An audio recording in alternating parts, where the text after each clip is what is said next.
Heart to Heart, a Catholic media ministry, in association with the Bellarmine Jesuit Retreat House, presents Seeds of Joy, Stories for Easter.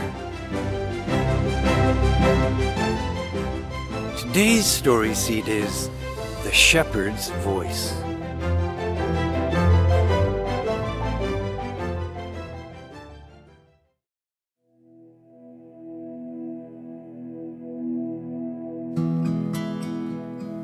From the Gospel of John, chapter 10, verse 27. My sheep hear my voice. I know them, and they follow me. I give them eternal life, and they shall never perish.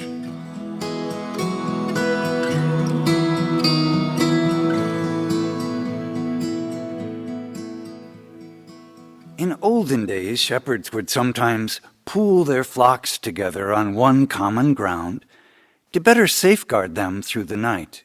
That way they could take turns keeping the wolves and other predators away. This could amount to hundreds of sheep grouped together. But in the morning, each shepherd would call his flock, and they would follow him. They knew their shepherd's voice. We live in a time when our phones recognize our voices. All we have to say is a certain name or phrase, and our handheld device beams to life with answers and suggestions.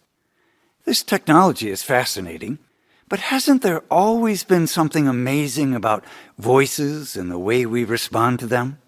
Maybe it's that voice on the phone or on a recording that immediately fills our hearts with peace or joy in recognition of who the voice belongs to.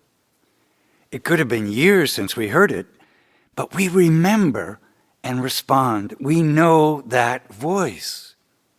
Maybe it's the way our pets run to the sound of our voice when we come home.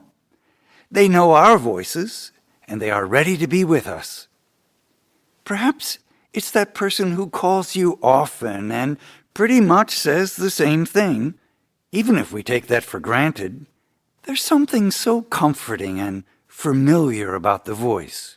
We anticipate it. We know it. But some days our world gets too noisy. Some days we might miss the voice that centers us, makes us smile, reminds us to follow. That's what happens with a shepherd and his sheep. If we realize we are the sheep, there is nothing we want more than to be comforted by the voice of our shepherd. But what if we are thrown together with so many other sheep and the world around us is too loud and we miss his call? We can't hear him softly calling us, guiding us to him, because we are focused on the noise around us. Our challenge today and every day is to hear our good shepherd's voice. And once we hear his voice, we need to recognize it and respond. But perhaps the bigger question is, are we listening? Watering the seeds.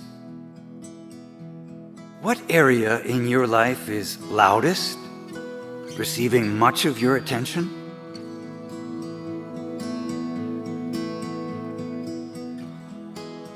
What can you do today to better listen for the shepherd's call?